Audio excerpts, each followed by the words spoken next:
Estando na hora marcada, presença de todos os excelentíssimos desembargadores que vão atuar nessa egrégia turma, o ilustre representante do Ministério Público, nossa secretária, declara aberta a sessão. Inicialmente, submeta a ata da sessão anterior ao exame dos eminentes colegas e, não havendo qualquer objeção, considero aprovada. Eu tenho de fazer aqui um registro que eu não queria fazer, mas, infelizmente, sou obrigado.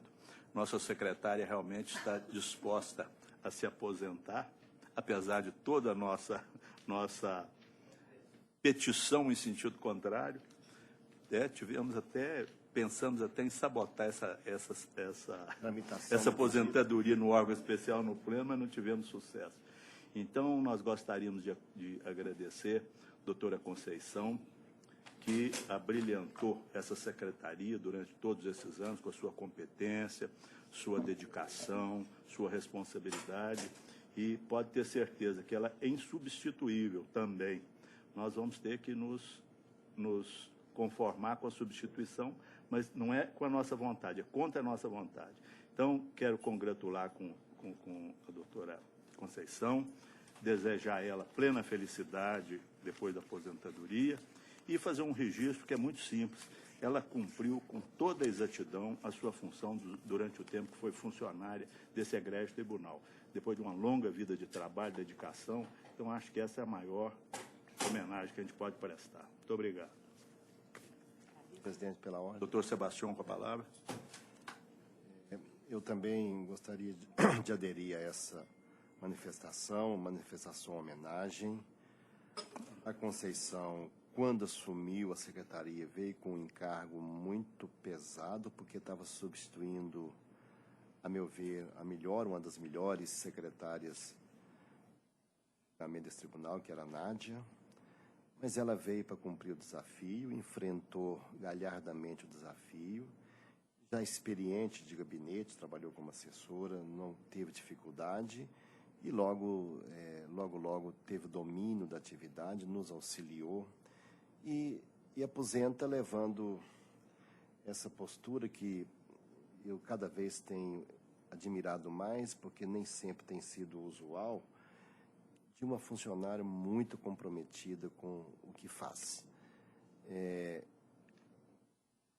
comum até em certas situações alguém fazer uma conotação que o funcionário público é sinônimo de pouco trabalho, desinteresse, mas aqui no tribunal, especialmente na postura da doutora Conceição, é totalmente diferente. O interesse absoluto, independente da hora, presteza, eficiência, inteligência para lidar com os problemas, dificuldades, e sempre cumpriu bem o seu encargo. Então, ela aposenta levando na sua folha de trabalho essa boa lembrança, a lembrança do comprometimento, a lembrança da seriedade, que sempre admirei e procuro aplicar também, e essa turma procura aplicar no seu dia a dia, no que fazemos, né?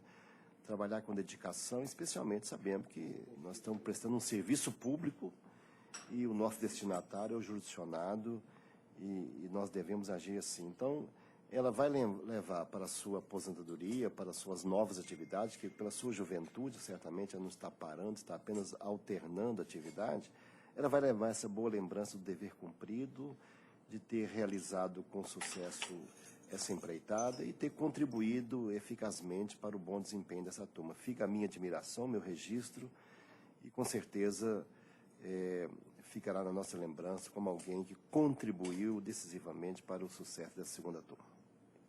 Doutora Maristela. Eu endosso as suas palavras e as palavras do doutor Sebastião e tenho a Conceição como uma diretora, uma servidora modelo, paradigma.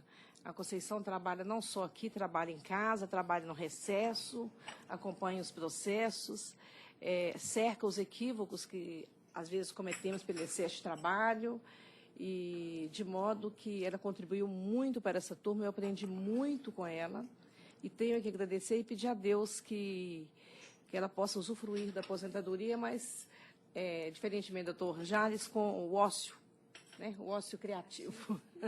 Que Deus te abençoe muito, Conceição. Senhor presidente, eu também não poderia deixar de aderir a essas homenagens mais que justas. não só por ver na Conceição assim, um modelo de servidor público, e é um modelo que cada vez mais está fazendo falta nesse país, faz diferença para um país onde eu ainda acho que o serviço público é relevantíssimo, faz toda a diferença, principalmente em relação à camada mais necessitada aí da nossa população.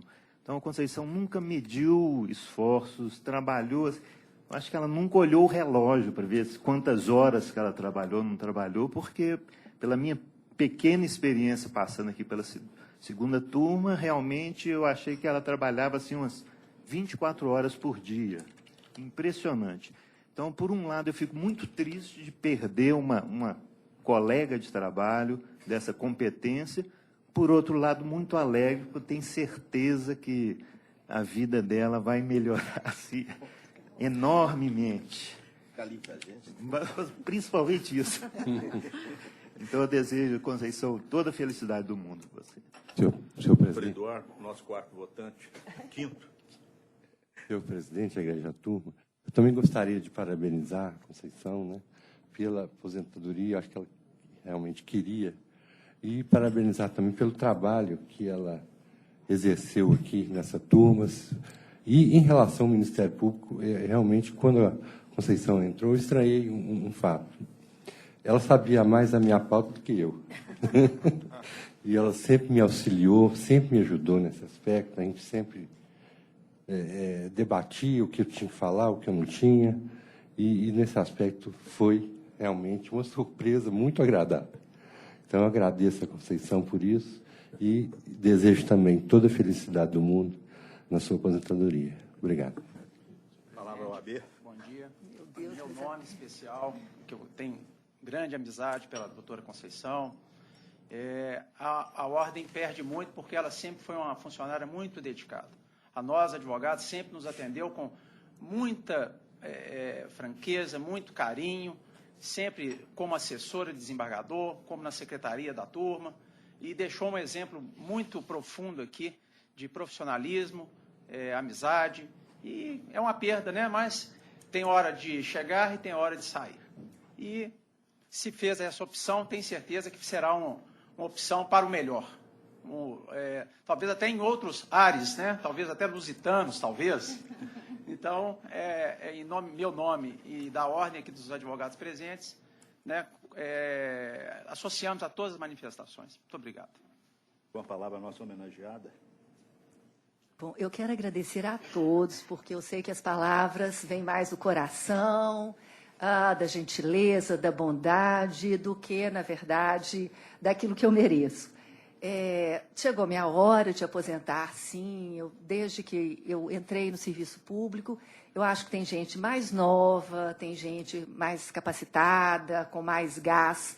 E sempre pensei que eu não podia ficar proliferando aqui para sempre, portanto, é a hora de deixar o lugar para as minhas colegas que vão me substituir, enfim, e provavelmente até melhor do que eu conduzir as coisas até agora. Eu agradeço muito o carinho de todos, acho que cresci muito nesses últimos anos de tribunal, no aprendizado com a segunda turma, com os seus integrantes.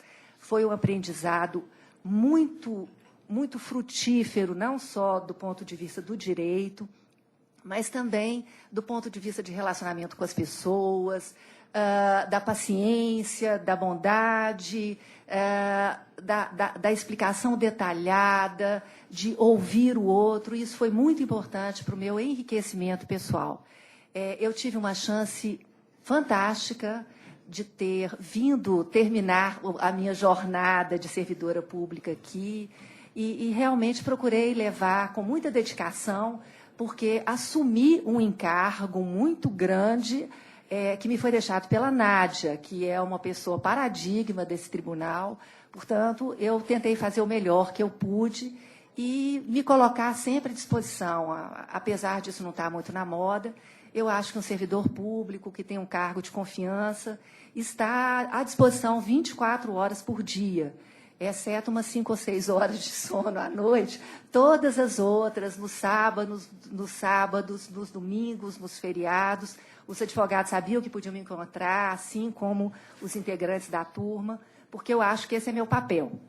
E como cheguei até aqui, agora está na hora de cuidar dos meus velhos, pai e mãe, já com 90 anos de idade, marido velho também. Portanto, já tem muita gente dependendo de mim. Vou agora para uma outra fase da vida em que talvez eu possa ajudar os outros que estão mais à frente na jornada. Agradeço muito a minha equipe de trabalho também. Júnia é uma das que está aqui comigo. Sem elas não teria sido possível chegar até aqui. Muito obrigada pelas homenagens, de coração, e no que eu puder ajudar, mesmo à distância, continuo presente. Vossa Senhoria pode ter uma certeza, vai deixar uma lacuna que não vai ser preenchida, mas nós temos que nos conformar com a sua decisão e, portanto, vamos desejar o máximo de felicidade daqui para frente, como tem sido até agora. Amém. Com a palavra, a nossa secretária para o pregão dos processos, observada a ordem regimental. Nós temos alguns processos que vieram adiados de sessões anteriores. O mais antigo deles é o processo número 0080-2015-138. Ele é atualmente o número 001 da pauta. Ele foi adiado desde o dia 16 de dezembro, quando a doutora Maristela, terceira votante, pediu vista. Foi incluído em pauta numa sessão logo no início do ano, mas como a doutora Maristela ainda estava de férias, o processo foi adiado novamente. Àquela época, ele foi o número 2 da pauta. Também no dia 16 de dezembro, houve sustentação oral naquela ocasião, tanto que a doutora Maristela pediu vista. Portanto, temos agora o processo 0080-2015-138-03-002, da relatoria do doutor Sebastião, como revisor o doutor Jales, e terceira votante, a doutora Maristela. TJE? Não, processo físico. Processo físico. Vai, não apareceu aí, Senhor presidente, eu sou relator. Um minutinho só, por favor, doutor Sebastião, nós estamos acertando aqui as... Apregoar, eu apregoei. Apareceu, não? Banco Santander e o Arley Fernando. É que não querer dar pauta? Ele é o 0001, desce. Ah, esse aqui. Esse aí, esse. Banco Santander e Varley Fernando Barbosa. Eminente relator, com a palavra. Senhor presidente, esse processo, na época que nós apreciamos, estávamos em dúvida, especialmente em um dos pontos. Processo longo, tem voto também longo, tem várias matérias tratadas aqui, mas o ponto fundamental que ainda estávamos, na época, refletindo a respeito, era o tema da gratificação especial. E, nesse caso, nós chegamos à conclusão que, dependendo da situação processual, e esse foi o caso aqui, ela é cabível. E assim estou deferindo e passei a adotar esse comportamento em vários outros, dependendo do argumento trazido. Então, diante disso, retificando a primeira conclusão anunciada, eu estou propondo o seguinte voto. Já que a sustentação oral foi feita, tem vários pontos trabalhados, eu estou propondo, primeiro, conhecer dos recursos, rejeitar a preliminar de nulidade no mérito, dar provimento ao recurso do reclamado para, na quadra de 21 de novembro de 2009 a 30 de junho de 2011, enquadrar o reclamante no artigo 622 da CLT e julgar improcedente pedido de pagamento de horas extras e reflexo em tal período, 21 de novembro de 2009 a junho de 2011. 2. Excluir as horas extras e reflexo no período posterior a 1 de agosto de 2011 até a dispensa do autor, mantido, contudo, conforme apuração de liquidação de sentença, com base no controle de pontos adunados aos autos, as horas extras relacionadas ao intervalo nos dias em que o referido intervalo tivesse sido inferior a 50 minutos. 3. Fixar que o divisor salarial a ser empregado deve ser 220. E 4. Excluir a equiparação salarial com os paradigmas Hilton Pereira e Márcio Ferreira com os reflexos. Estou dando provimento parcial também recurso do reclamante para deferir a equiparação salarial com o arquétipo Paulo Sérgio Araújo, com os mesmos reflexos e critérios já constantes da sentença, e a multa convencional prevista no artigo 51 da CCT de 2009. Mantenho o valor da condenação porque ainda compatível. Então, depois dessa revisão, esse é o teor do voto, enfatizando que a gratificação especial eu estou mantendo, essa é a mudança do voto primitivo, mantendo a condenação imposta em primeiro grau. Certo. Eu sou o relator, as divergências que eu tenho com Vossa Excelência, eu já tinha anunciado, é a gratificação especial que eu excluía, o intervalo entre a jornada, esse Vossa Excelência acolheu, que é observar o parágrafo 1º do artigo 58, está acolhido, então não tem. Então eu tenho divergência só na gratificação especial e no recurso do reclamante estou de acordo com ambos. Passo a palavra para a terceira votante, desembargadora Maristela. Senhor presidente, estou de acordo com o voto do senhor relator. Vossa Excelência acompanha integralmente, né? Só esclarecendo, senhor presidente, que eu recebi um longo e detalhado memorial, que ainda fiz questão de ler e repassar ponto a ponto do voto. Então, o advogado fez um trabalho laborioso no memorial, ele foi todo considerado na apreciação do voto, e ele vai verificar quando ler a íntegra do acordo. Eu também recebi o mesmo memorial que Vossa Excelência, também examinei com cuidado. Então, prevaleceu integralmente o voto de Vossa Excelência. Eu fiquei vencido no recurso do reclamado da gratificação especial e no recurso do reclamante a unanimidade. Esse é o resultado, fica proclamado. Próximo. Agradeço, senhor presidente. Obrigado. Bom dia, doutor. Próximo. Nós ainda temos mais um processo remanescente, agora no PJE. No PJE, sessão do doutor Lucas. O processo em questão é o 46 da pauta, trata-se do 11.109/93/2015. Foi adiado da sessão anterior, em que o doutor João Braulio Faria de Vilhena fez sustentação oral. Uma palavra, o eminente relator, no 46 da pauta.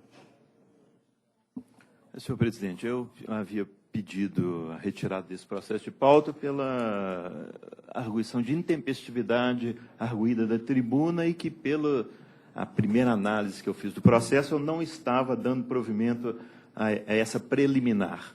Mas, examinando com cuidado o processo, eu cheguei à conclusão que a preliminar estava correta, que realmente o recurso é intempestivo, o vencimento do recurso foi na sexta-feira, e o vencimento do prazo e o recurso foi protocolado só na segunda-feira seguinte. Então, a conclusão do meu voto, eu estou alterando para acolher a preliminar suscitada em contrarrazões e da tribuna também, e não conhecendo o recurso interposto pelo reclamante por intempestivo.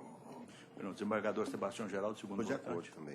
Eu também sou o terceiro votante, agora estou inteiramente de acordo, que Vossa Excelência não conheceu e eu propunha desde o começo manter a respeitável sentença. Então, eu proclamo que, por unanimidade, prevaleceu o voto do eminente relator, como foi anunciado. Esse é o resultado, fica proclamado. Muito obrigado, bom dia a todos. Bom dia, doutor.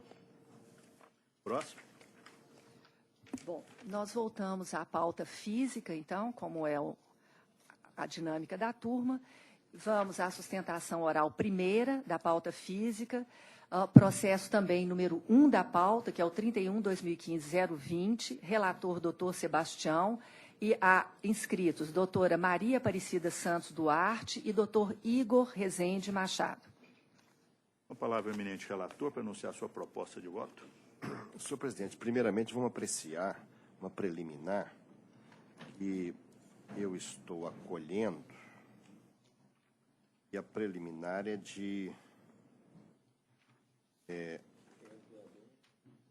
eu estou conhecendo o recurso, mas é preliminar que eu estou acolhendo de negativo de prestação judicial. Eu estou analisando aqui, e isso até eu faço há uma certa pedagogia nisso também, porque, como nós, ao falar da homenagem à Conceição, enfatizamos isso, a necessidade de atender devidamente, enfrentar as questões. Então, eu acho que aqui estou enfatizando que foi apontado diversas contradições e omissões e que não foram sanadas e nem explicitadas. Então, eu não estou adentrando no mérito, estou provimento a perdas reclamadas para declarar nulidade da sentença, determinar o retorno dos autos à origem, a fim de proferir nova sentença de embargo de declaração, enfrentando os pontos apontados. Fica prejudicado, então, a análise de mérito, bem como os demais recursos. Então, por hora, eu estou apresentando e acolhendo essa preliminar. O eminente relator está acolhendo a preliminar de nulidade da respeitável sentença que julgou os embargos de declaração. O ilustre advogado que fala pelo reclamante, tem a palavra. Bom dia. Bom dia. Senhor presidente, demais componentes dessa egregia turma.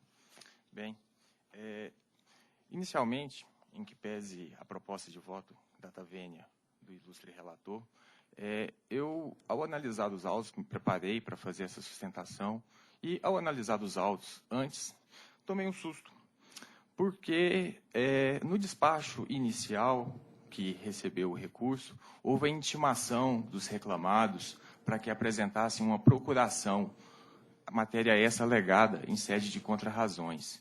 Mas eu não encontrei nenhuma petição de juntada e nenhuma procuração a fim de regularizar a representação processual. E isso, no meu entendimento, implica no não conhecimento do recurso interposto pela Rádio Bel.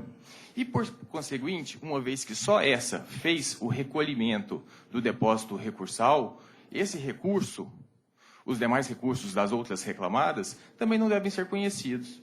Logicamente que isso deve ser analisado antes de acolher a preliminar apresentada de negativa de prestação jurisdicional. Outro sim, o entendimento do reclamante é de que os embargos declaratórios, o juiz, de acordo com a instrução normativa do artigo 15 da instrução normativa do TST, não se faz necessário debater todas as questões discutidas no processo.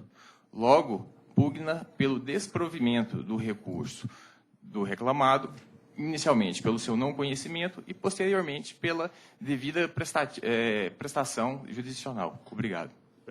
O ilustre procurador da reclamada está presente? A ilustre procuradora? Vossa Senhoria guardava o primeiro voto divergente? Se houver voto divergente à conclusão do eminente relator quanto à nulidade da sentença julgou os embargos de declaração, devolvo a palavra a Vossa Senhoria. Está certo?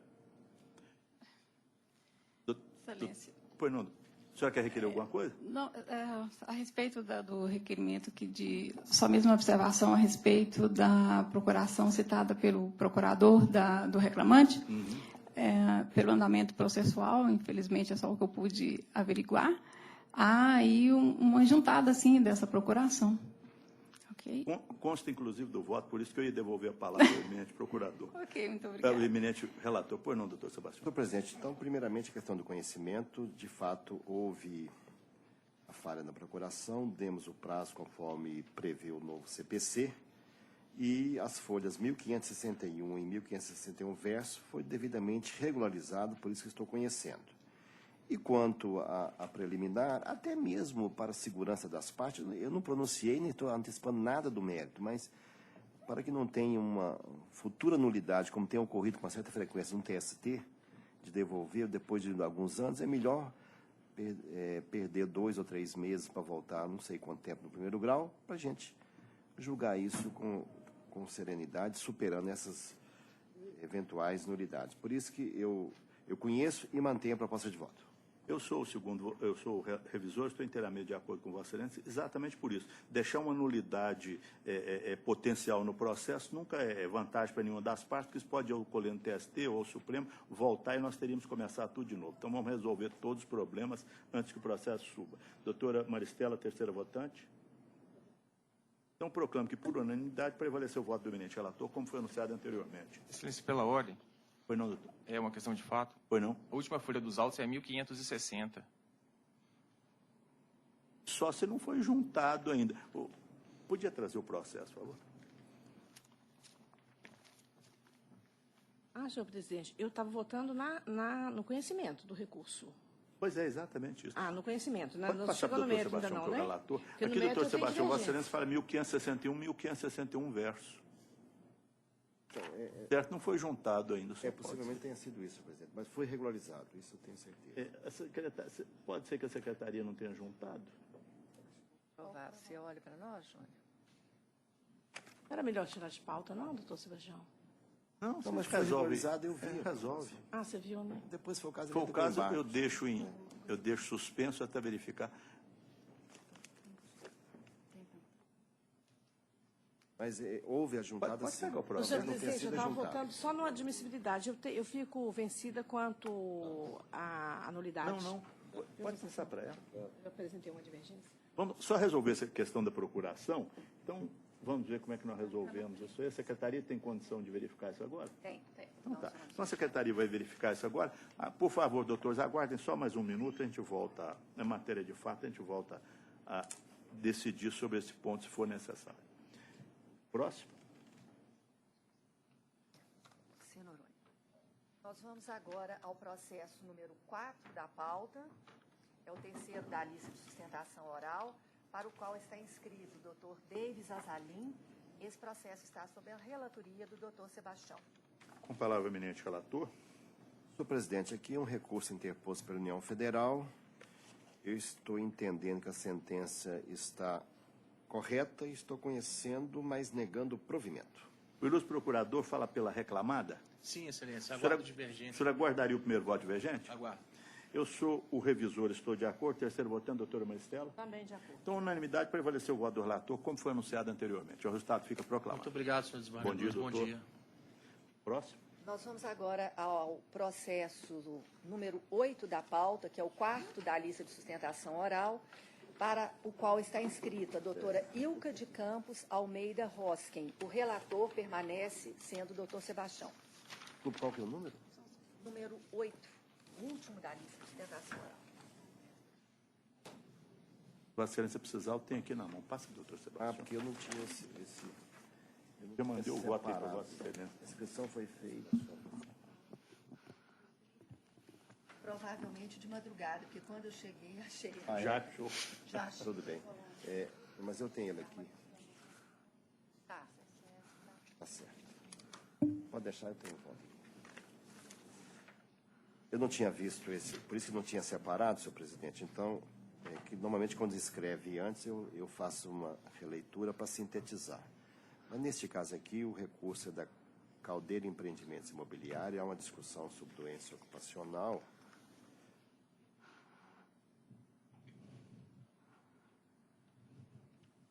A conclusão é a seguinte: eu estou conhecendo o recurso da reclamada no mérito do provimento parcial para excluir da condenação o pagamento das horas extras decorrente da concessão irregular do intervalo entre a jornada e seus reflexos sobre o aviso prévio, férias 13º e multa. Estou mantendo o valor da condenação porque ainda é compatível. Minha proposta de voto. A ilustre procuradora fala pela reclamada ou pela reclamante? Reclamada, excelência. Pela reclamada? Então, como provimento é parcial, Vossa Senhoria tem a palavra. Bom dia a todos. Primeiro, gostaria de esclarecer que o protocolo do subestabelecimento foi feito pelo sistema de protocolo eletrônico e eu percebi que ainda não foi nos juntado aos autos, mas a situação é irregular. Perfeito. Então, de toda maneira, doutor, eu concedo um prazo de 5 dias para regularizar, porque qualquer problema a senhora ainda tem a oportunidade de juntar depois, se for necessário. Sim, excelência, muito obrigada. Como realmente o desembargador relator foi pego de surpresa, eu não sei se foi abordado no voto a questão das custas processuais. Para conhecimento? Mantido o valor da condenação. Não, sim, é porque nas custas ela foi arbitrada na primeira instância em valor maior que 2% do valor da condenação. Essa matéria foi o primeiro item do recurso ordinário, e aí eu não precisaria sustentar, se for o caso. É o caso da Caldeira Empreendimentos? Isso. Olha isso aqui no meu voto.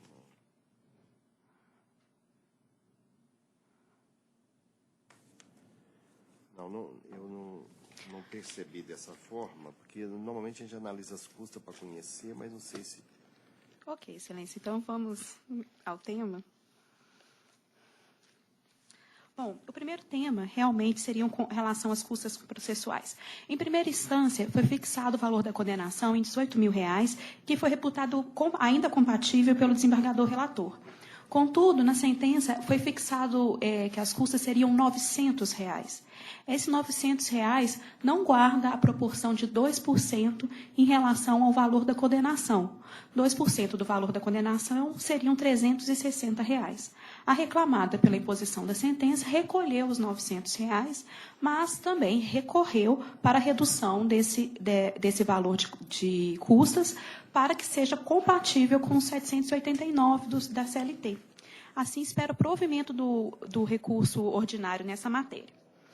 Com relação à matéria de acidente, acidente de trabalho, sendo doença, patologia comparável a acidente de trabalho, eu peço licença para realizar uma leitura de grandes trechos da prova documental, apesar da sustentação ser uma defesa oral, mas é pela análise detalhada dos autos que a gente consegue verificar, de fato, o cerceamento de defesa ocorrido.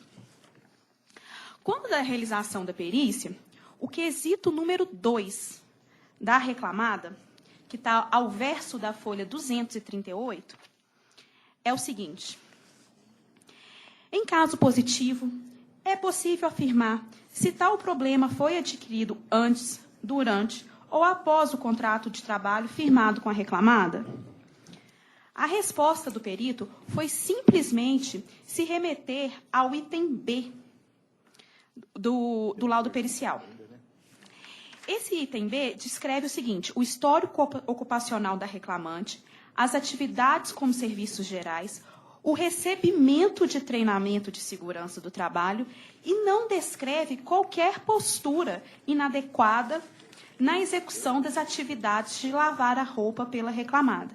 Não descreve qual era a postura que a reclamada tomava, tampouco qual seria o peso da roupa molhada ou seca, não descreve absolutamente nada sobre qualquer irregularidade de postura e escreve especificamente que ela recebeu treinamento de segurança e cumpria o treinamento de segurança. Além disso, descreve o histórico médico, o histórico pregressa e familiar e o exame realizado na reclamante. E desse exame realizado na reclamante, ele descreve exatamente assim: membro superior direito. A expensão está dentro dos limites da normalidade. A palpação foi dolorosa, segundo informações da própria autora. Os movimentos estão normais, a força muscular está preservada, os reflexos neurológicos estão normais, a vascularização está normal, testes especiais estão normais. Ou seja, a única dor, o único sinal de problema foi uma dor descrita pela própria autora. E, por fim, o laudo, o item B do laudo, a que o perito simplesmente se remeteu para responder esse quesito número 2, se referia a uma lista de atestados apresentados nos autos. Ou seja, não há nenhuma resposta específica de que atividade e como essa atividade laboral resultou em eventual dor na reclamante. Então, apesar de formalmente estar respondido o quesito, de fato, não houve a prestação de serviço pelo perito de esclarecer o que estava sendo perguntado. E mais um exemplo disso é o quesito número 8. O quesito número 8 é o seguinte: a autora realizava atividades nessas empresas que possam ter desencadeado ou agravado a alegada doença? Nesse quesito, a reclamada questionava as atividades anteriores da reclamante. A resposta do perito foi simplesmente: vide item D do laudo pericial. O que o item D do laudo pericial informa?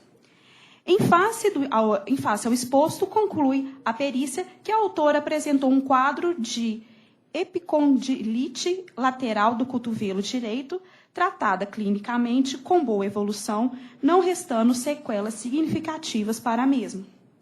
Existe nexo causal entre as alterações apresentadas pela autora e suas atividades laborativas para a reclamada, visto que havia exigência de adoção de posturas inadequadas na execução de suas tarefas com sobrecarga osteomuscular. Não há nenhuma resposta sim ou não, como as atividades anteriores poderiam não resultar nisso. E se a gente pega no laudo, no item B, tem as seguintes descrições de atividades. Empresa, hotel, 10 meses de trabalho. Como doméstica, mais 3 anos de trabalho. Como no segundo contrato de doméstica, mais 10 meses. E ela ainda informa que, desde os 3 anos de idade, está trabalhando como doméstica. Como que essas atividades, até bem mais pesadas do que aquelas que ela realizava no hotel, não poderiam em nada afetar a dor que ela estava declarando que existia? Essa resposta em nenhum momento foi dado sim ou não. Simplesmente o perito concluiu, sem descrever quais atividades, sem descrever quais seriam os quilos que a autora carregava, sem descrever quais as posturas que a autora realizava para colocar a roupa na máquina de lavar ou tirar, concluiu que a dor que ela sentia era por conta do trabalho realizado e não levou nem um pouco em consideração qualquer outro trabalho, sequer para se dar o trabalho de responder sim ou não. Em razão dessas respostas, que são meramente formais, mas que, de fato, não respondiam ao quesito da reclamada, foi pedido esclarecimentos. Aí, sim, vem o maior despautério do perito, porque ele simplesmente responde, o que ele entende responder aos esclarecimentos é o seguinte. Quanto ao quesito 10, que solicita esclarecimentos quanto às posturas inadequadas executadas pela reclamante, foi respondido prontamente por este perito e, ao contrário do que informa a reclamada, não foi usado termos difíceis de difícil entendimento. Ao contrário, o linguajar utilizado por este perito foi claro e simples. Este perito sugere ao patrono da reclamada que procure estudar o que não entende, uma vez que inúmeras vezes este perito, que é médico, teve que se dignar a estudar leis e termos técnicos do direito para executar com presteza suas atividades. Se a reclamada não entende de termos ergonômicos, que não se ocupe em fazer perguntas que não vai entender mesmo a resposta. É isso que o perito respondeu. Praticamente ofendeu o patrono da reclamada e mandou ele fazer um curso de medicina de 6 anos, para concordar com ele ou não. Então, Excelência, nesse caso, realmente houve um cerceamento de defesa, claro, nítido, porque o perito não se ocupou em responder objetivamente as questões e sim fazer conclusões do que ele entendia ser correto, sem fiscalizar o local de trabalho, sem procurar saber quais eram detalhadamente as atividades, como peso da roupa, qual era o formato da máquina, qual era o movimento que se realizava para colocar e tirar a roupa da máquina, colocar e tirar a roupa, estender no varal. Simplesmente falou, eu sou médico, eu entendo e vocês não têm direito de perguntar. Doutora, seu tempo terminou, a senhora podia concluir, por favor? Sim. Excelência, então seria o caso, de fato, de declarar o cerceamento de defesa da reclamada. E quanto ao INSS, a questão da testemunha adotada pela sentença, a testemunha informa que viu a reclamante entregar o documento para a reclamada, mas o documento que ela informa ter visto ser entregue é de data muito posterior, meses depois do evento ocorrido. Então, não é crível o depoimento. Excelência, espero o provimento do recurso. Eminente relator. Presidente, eu abri aqui os autos. De fato, foi fixado uma questão de R$ 900 de custa. Esse assunto, meu voto está omisso e isso pode ocorrer. Eu vou tirar de pauta para apreciar, porque, diante dessa omissão, eu não quero, assim, de imediato, decidir sem saber a razão. Não sei se teve embargo, se alterou ou não, então eu quero adiar o voto. Adiar para a próxima? Para a próxima. Então, o eminente relator, para examinar melhor essa questão das custas, está adiando o processo e a ilustre procuradora já fica intimada que a conclusão do julgamento será feita na próxima sessão. Sim, excelência, muito obrigada. Senhor presidente, pela ordem. Foi não? Tem um processo aqui que parece estar na sustentação oral, é o 10.005, e tem uma sugestão do doutor Sebastião de suspender para julgamento daquela IUG que trata do acompanhamento de abastecimento. E se o advogado estiver aí, eu acho que seria... Minutinho só, doutor. 10.005, né? Minutinho só, que eu vou resolver só aquele problema anterior. Em relação ao processo anterior da procuração, o ilustre procurador viu o documento? Pela ordem, excelência, eu vi o documento, mas mesmo assim eu entendo que a procuração ofende a súmula 456 do TST, uma vez que não existe um documento de identificação acompanhada da petição. Eu tenho uma petição passada, transmitida pelo sistema SPE, mas não tem nenhum documento pessoal do representante legal da empresa, Bruno Jacques Carneiro. Logo, novamente, pelo não conhecimento do recurso. Bueno, vou submeter a questão ao eminente relator. Doutor Sebastião, o processo... Senhor presidente, eu já vi, eu mantenho o voto. Já vi? Mantém o voto? Mantenho o voto. Eu também mantenho, doutora Maristela? Vencido só quanto à nulidade. Nesse processo, doutor Sebastião, anterior, que nós estamos votando, aquele que é foi isso. retirado de pauta, nós exatamente. voltamos a examinar. Voto da doutora Maristela Não é era esse conhecer processo agora, não. Esse foi adiado. e É divergir o quanto anterior. a preliminar. né? É esse mesmo, doutor Jacques. É o Tem anterior. uma preliminar que o doutor Sebastião está colhendo e determinando o retorno dos autos origens para julgar, para fundamentar os embargos, não é isso? Isso. Vossa Excelência vai ficar nesse ficar sentido. vencido Nesse ponto. Então, prevaleceu por maioria o voto do eminente relator, vencida em parte a terceira votante, a doutora Maristela, que não declarava nulidade. Obrigado, Excelência. Bom dia, doutor. Próximo. Nós temos uma inscrição feita pouco antes do início da sessão no processo número 13 da pauta, que tem como advogada inscrita a doutora Maria Luísa Sá, que fala pela Unitre. Este processo é da relatoria do doutor Sebastião. No 13 da pauta, então, o eminente relator, quando puder... 13, acho que é do Lucas. 13... doutor Lucas, desculpe. A Doutor pauta está Lucas, tão pequena que eu doutor Lucas, esqueci. então, por favor, Doutor no Lucas, 13 da pauta, exatamente. Vossa Excelência, que é o relator. Senhor presidente, eu já estou fazendo uma adaptação de uma divergência apresentada no sistema e que eu concordei com ela, que muda um pouco o voto. Então, eu estou conhecendo os recursos e, no mérito, estou dando provimento parcial ao recurso da reclamada para limitar a condenação ao pagamento de horas extras pelo trabalho na orientação de alunos aos limites do pedido, ou seja, 10 horas extras semestrais, negando provimento em relação às outras matérias desse recurso e também ao recurso adesivo do reclamante, e mantendo o valor arbitrado da condenação. Não. A ilustre procuradora fala pela associação. Isso, Tem a Excelência. palavra, doutor. Em primeiro lugar, Excelência, eu gostaria de pedir prazo para a juntada de subestabelecimento, se possível. E, quanto ao recurso ordinário da reclamada, eu gostaria de fazer só algumas ponderações que eu acredito serem mais importantes. Em primeiro lugar, com relação ao período de licença não remunerada, que foi deferido na sentença o pagamento de diversas verbas durante esse período, e a reclamada insiste na questão de que, durante esse período de março de 2013 a julho de 2014, o reclamante ele estava em licença não remunerada, o famoso período sabático de professores, e não faria sentido, como foi exposto no recurso, para nós não faria sentido o deferimento de verbas como horas extras desse período, porque ele não estava recebendo salário conforme autorizado na CCT. Esse período nem mesmo é considerado como tempo de serviço, então pedimos a reconsideração do relator com relação a esse ponto.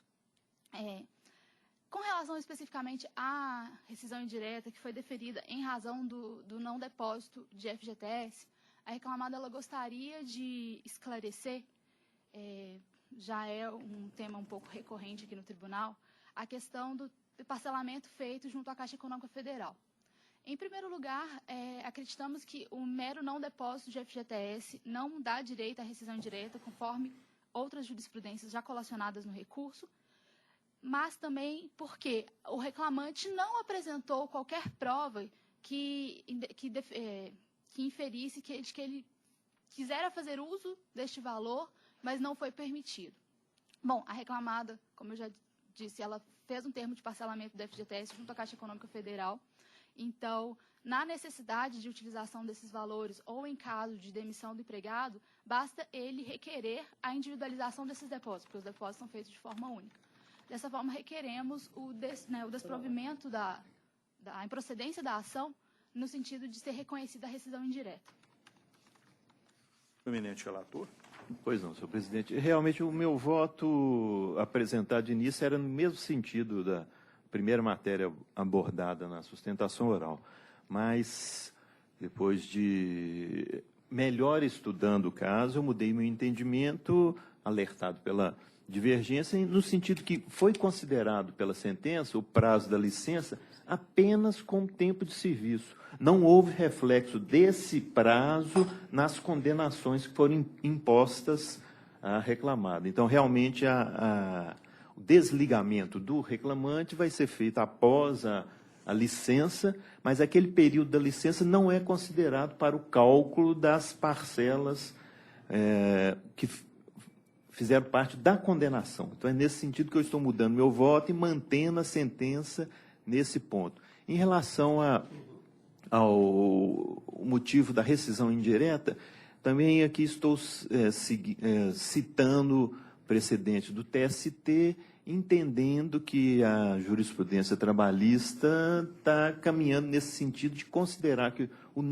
simplesmente o não recolhimento do FGTS já é motivo que justifica a rescisão indireta. Então, nesse sentido, peço vênia para manter o voto proposto com essa adaptação. Bueno.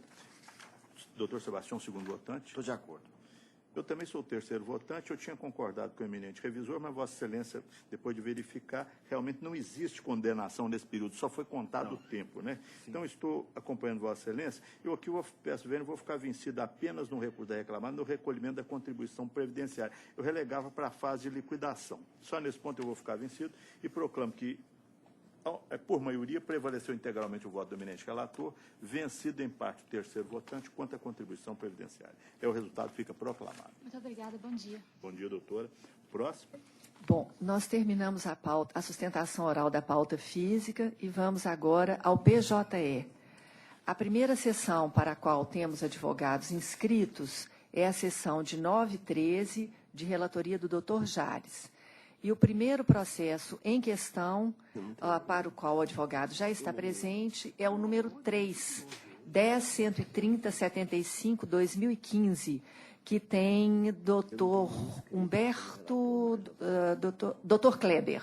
Isso? Doutor Kleber Alves de Carvalho fará a sustentação oral. 10.130, né? Isso.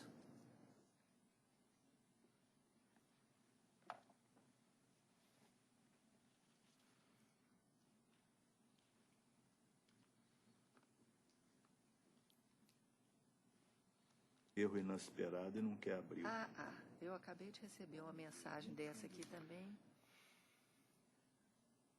É o 3, viu, doutor? Não, eu estou tentando abrir aqui. É o juiz de retratação, eu consegui abrir. Eu também abri. Já conseguiu abrir? Já consegui abrir. Não.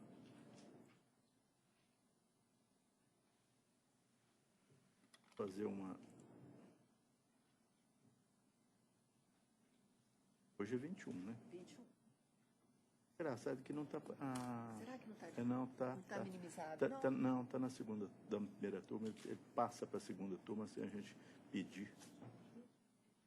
Um programa rebelde. Pois é. Aí fala que deu um erro e você tem que entrar de novo. Quando ele fica um pouquinho ligado, ele cai.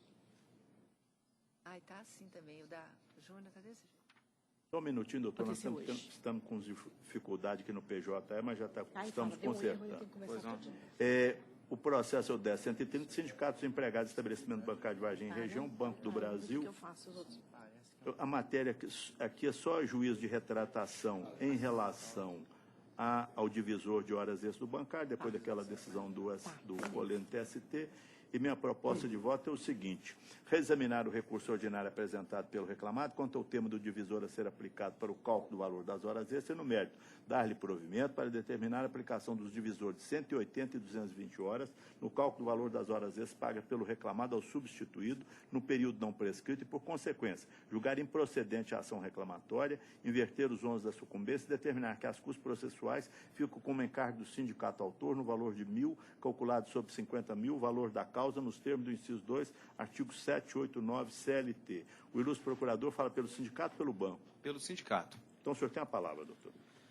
Senhor presidente, em nome de quem peço licença e cumprimento todos os presentes nessa sessão, como Vossa Excelência já disse, trata de um processo reincluído em pauta, né, em razão do juízo de retratação pelo recurso de revista repetitivo, na matéria de divisor de hora extra de bancário. E aqui o sindicato vai somente se abster mesmo em pedir o provimento integral do seu recurso, data vênia da proposta de voto, que a gente tem conhecimento que segue a orientação vinda do egrégio do Coleno TST, e insistir aqui na questão exclusivamente da concessão dos benefícios da assistência judiciária gratuita ao sindicato, nos termos da petição inicial e do recurso, para que seja provido recurso e seja o sindicato isentado de pagar custos processuais e despesas. É o que se espera, excelência. Foi não. Essa matéria não havia sido abordada no recurso, mas foi abordada da tribuna, e eu acrescento, então, a decisão que não pode ser concedido o benefício da assistência judiciária ao sindicato, que é uma pessoa jurídica no processo do trabalho, em razão do artigo 14 da Lei 5.574, essa isenção está assegurada apenas às pessoas naturais, no caso dos empregados que recebem menos de 2 salários mínimos. Então, eu indefiro esse benefício de custas e mantenho a minha proposta de voto em razão do que foi decidido pelo Coleno TST. Colho o voto da segunda votante, desembargadora Maristela. Estou de acordo, senhor Terceiro votante, De acordo. desembargador Lucas. Então, eu proclamo que, por unanimidade, prevaleceu o voto do relator, como foi anunciado anteriormente. O resultado fica proclamado. Bom dia, doutor. Tem mais um? Tem. Aproveitando o doutor Kleber na tribuna, vamos à sessão de PJE da doutora Maristela, que é às 9h16, e vamos apregoar o processo número 4, porque o doutor Kleber, que já se encontra na tribuna, fará a sustentação oral. O número 4 é o 10.138/58/2015. 4 da pauta, doutora Maristela. Isso. Cláudio Kleber Amaral da Silva, recorrido Caixa Econômica Federal. Senhora que vota. Eu voto no impedimento do doutor Sebastião. Exatamente. Ilustre desembargadora relatora, para anunciar a sua proposta de voto. Pois não, senhor presidente. Eu estou conhecendo do recurso ordinário interposto pelo reclamante. No mérito, eu estou dando parcial provimento para excluir da condenação a multa em decorrência de embargos tidos como protelatórios pelo juiz da origem. Com a palavra, o ilustre procurador. Senhor presidente, senhora relatora, esse processo vem a julgamento nessa turma em razão... Ele já esteve aqui na turma, ele foi afastado da prescrição no primeiro momento, voltou para a primeira instância e julgado improcedente os pedidos. Então, o anseio aqui do reclamante recorrente é que seja ampliada a proposta de voto de provimento do recurso, não só em relação à exclusão da multa dos embargos de declaração, mas também nas demais matérias, quais sejam o cerne aqui da questão diz respeito à hora extra, jornada extraordinária, e o fundamento do pedido do reclamante aqui, do recorrente, é pela condição mais benéfica incorporada ao seu contrato de trabalho. A gente entende que já é matéria conhecida desse tribunal e dessa turma, esse direito adquirido que a gente sustenta, as regras a que o reclamante estava submetido enquanto funcionário da Caixa Econômica Federal no cargo de gerência era do PCS 89 e existe uma norma interna da Caixa que garante o pagamento de horas extras, além da sexta hora, independente do enquadramento legal do cargo comissionado.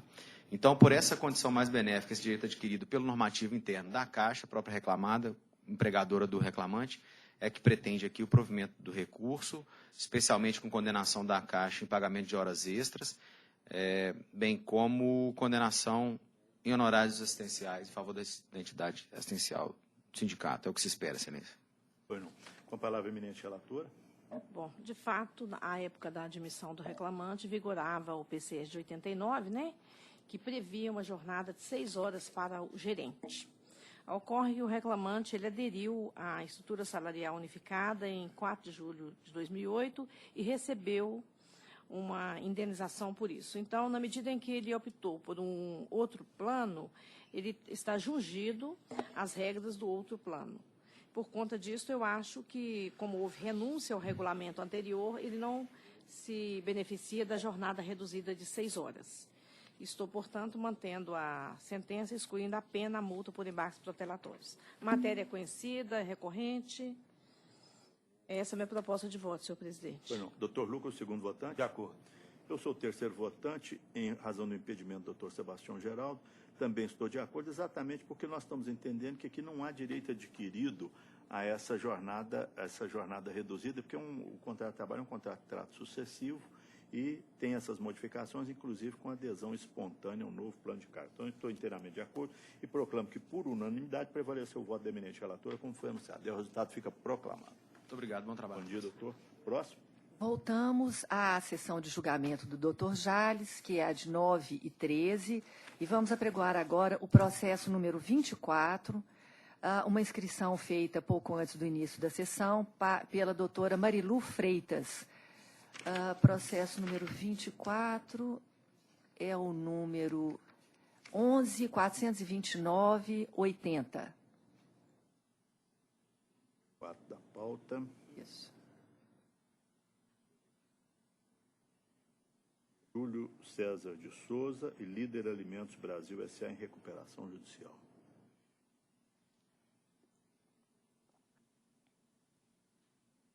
É Lactalis do Brasil. Sim. Lactalis do Brasil, Líder e Júlio César. A minha proposta de voto é conhecer de ambos os recursos ordinários no mérito de dar-lhes provimento parcial para excluir da condenação os honorários advocatícios, mantido o valor optado da condenação, porque ainda compatível. A ilustre procuradora fala pelas reclamadas? Somente pela Lactalis. Então, a senhora tem a palavra, doutora. Muito obrigada. Bom dia a todos.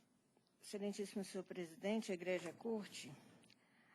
A respeitável sentença condenou a Lactalis ao pagamento de 1/12 de férias proporcionais mais 1/3, 6 dias de aviso prévio, multa de 40% em relação ao período de 2013 a 2015, multa do 467, devolução do valor descontado irregularmente e a questão dos honorários advocatícios. A respeitável sentença merece a reforma no que diz respeito a esta específica condenação, porquanto, nos itens supracitados, há um envolvimento de um período em que não houve prestação de serviço pela Lactalis. Há de se observar que a respeitável sentença reconhece a inexistência de sucessão trabalhista. Ou seja, a Lactalis responde apenas pelo prazo de 9/1/2015 em diante. E não existe a sucessão trabalhista porque a questão envolvendo a arrematação judicial, a recuperação judicial, ela se deu com base no artigo 60 da Lei de Recuperação Judicial. Na teleologia que emana do dispositivo do artigo 60, bem como do 141 da mesma lei, os ativos da empresa de recuperação judicial, adquiridos por outra empresa, estão livres de quaisquer ônus, inclusive os decorrentes de legislação trabalhista. Ora, se a arrematação da unidade produtiva, em sede da arrematação judicial, em processo de recuperação, acarretou o encerramento de todos os contratos de emprego antes formados com a empresa em recuperação, que seria a Líder, formou-se um novo contrato com a arrematante. Portanto, não se há de conceber que a Lactalis vá responder por um período em que não houve prestação de serviço para ela. 6 dias de aviso prévio, porque houve mais de 5 meses, na verdade, houve 5 meses de prestação de serviço apenas para a Lactalis. Responder por esses 6 dias a mais seria somar o período em que não houve prestação de serviço para a empresa. Se não houve reconhecimento da sucessão, não se há falar em inserir esses 6 dias. O mesmo se diz em relação ao período de multa, em relação ao período de 2013. Não houve prestação de serviço em 2013 para a empresa Lactalis. Condenar a empresa à multa do 467 sob o argumento de que a matéria envolvendo multa de 40% e aviso prévio é controversa, não é controversa. Ela é incontroversa, portanto, não se há falar em multa do 467. Portanto, a empresa reitera suas razões recursais, requerendo que seja reformado também, em relação às matérias elencadas do recurso, a condenação a que lhe foi imposta. É o que se requer, Excelências. Pois não. De fato, a legislação da recuperação judicial afasta daquele que adquire o estabelecimento a responsabilidade trabalhista. Quanto a isso, não há dúvida nenhuma, inclusive foi ressaltado na respeitável sentença que eu estou transcrevendo. Acontece que a própria Lactalis resolveu manter o reclamante em serviço. E, nesse caso, ele trabalhou para ela no período de 9/1/2015 a 11/5/2015. E ela quitou diversas parcelas, dentre as quais saldo de salário, férias com terço e gratificação natalina, além do aviso prévio. Então, quanto ao fundo de garantia, aí é que vem a questão. Como ela admitiu o empregado, na verdade, ela se tornou sucessora em relação a esse empregado, não pela aquisição do estabelecimento, mas porque ela readmitiu o empregado, ele continuou trabalhando na mesma função e na mesma condição. Então, aqui, no meu entendimento, e data vênia do que foi sustentado da tribuna, incidem os artigos 10 e 448 da CLT, não pela aquisição do estabelecimento e não pela aplicação da lei de recuperação, mas porque voluntariamente a reclamada assumiu essas obrigações quando manteve o reclamante em serviço da mesma forma. Essa é a minha proposta de voto, que eu estou mantendo. Colho o voto da segunda votante, desembargadora Maristela. Bom, eu estou acompanhando seu relator pelos fundamentos expostos no voto e também acrescentando que a folha 47 da carteira de trabalho do autor, a reclamada lançou um carimbo e assinou embaixo o carimbo com os dizeres: o contrato de trabalho celebrado entre a empresa Líder Alimentos do Brasil foi transferido para a empresa Lactalis do Brasil. Ela admitiu a transferência. E no TST, ela não coloca o período contratual apenas após 9 de janeiro de 2015. Ela coloca admissão em 7/1/2013 e afastamento 11/5/2015. Então, ela expressamente, formalmente, ela admitiu que houve uma transferência. Então, nesses casos, eu estou deferindo todas as verbas rescisórias, tanto do período da sucedida como da sucessora. Doutor Lucas, terceiro votante. Então, eu proclamo que, por unanimidade, prevaleceu o voto do relator, como foi anunciado anteriormente. O resultado fica proclamado. Muito obrigada. Bom dia, doutor. A doutora Marilu ainda tem mais um processo nessa mesma pauta, que é o número 14. 14. Que é o 10.980/25. 10.980/25. Arthur Altaíde de Souza e Lactalis do Brasil. Aqui ambos são recorrentes. E a minha proposta de voto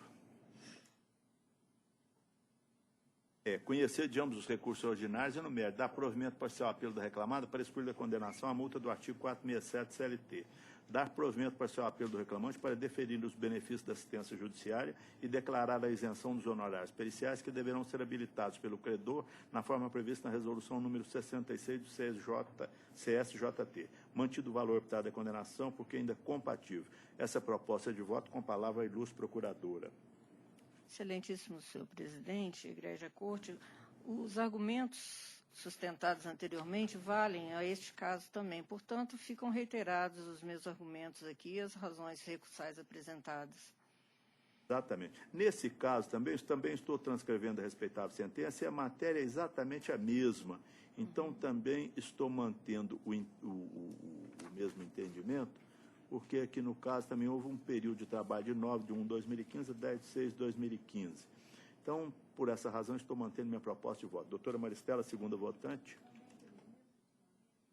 O trabalho está anotado, a transferência. Só tem uma ressalva que eu fiz de uma linha no fundamento. Depois você dá uma olhada, se eu quiser. Só acréscimo de fundamento, É um né? acréscimo. Então, vou verificar, fazer esse acréscimo de fundamento de Vossa Excelência. Doutor Lucas é o terceiro votante. Então, proclamo que, por unanimidade, prevaleceu o voto do relator, como foi anunciado anteriormente. O resultado fica proclamado. Muito obrigada. Bom dia, doutora. Próximo.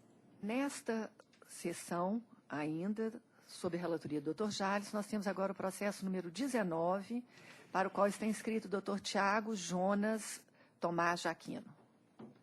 O próximo 19 é o 11.289. É Marco Antônio de Oliveira Silva, MGS, Minas Gerais Serviços. Um momentinho só, doutor, enquanto eu abro o processo aqui.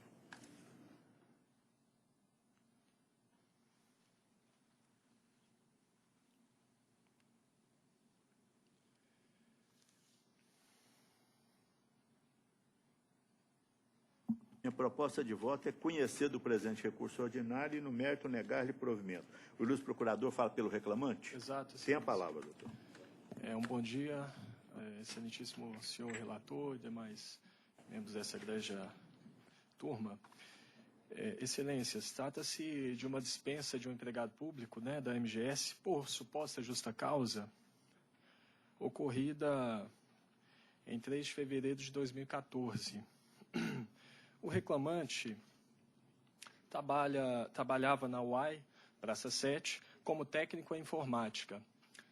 A alegação para a sua dispensa, por suposta justa causa, se deu em virtude de 7 faltas, segundo a sua chefia, 7 faltas não justificadas e 6 atrasos.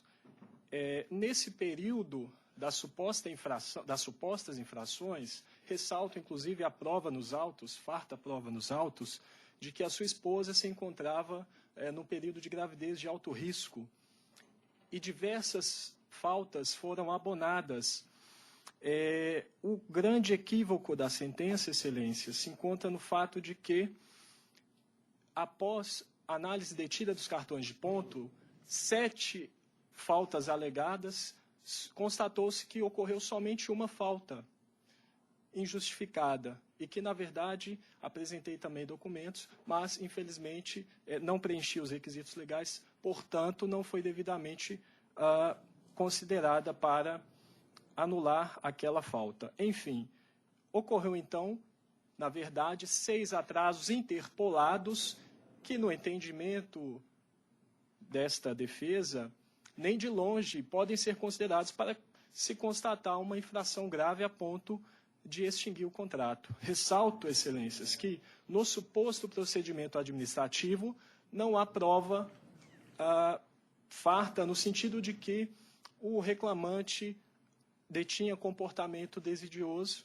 e ressalto que essas supostas infrações ocorreram, conforme a prova nos autos, no período em que sua esposa se encontrava numa gestação de risco e, por óbvio, o reclamante a acompanhava nas consultas e a acompanhou, inclusive, no período do parto. Excelências, então, portanto, no entendimento desta defesa, tratando-se de empresa pública, por óbvio, os seus gestores estão obrigatoriamente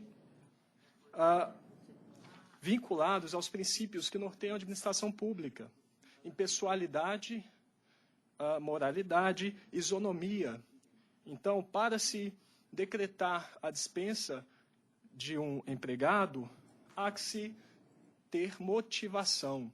Isso, inclusive, foi objeto de um incidente de uniformização. Vossas Excelências, creio, têm notório conhecimento do teor desse resultado e que, inclusive, é de acordo com esta tese de que deve haver, sim, motivação em casos de dispensa de empregado público.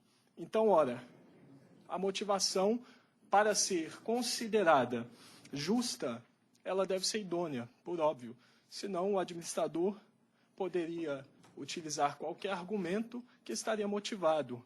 Então, no entendimento desta defesa, neste ponto, quando a sentença reconhece que não ocorreram todos os fatos que foram pressupostos para a suposta dispensa, ela deveria, então, reconhecer a violação, ela deveria reconhecer que deveria incidir, neste caso, a teoria dos motivos determinantes.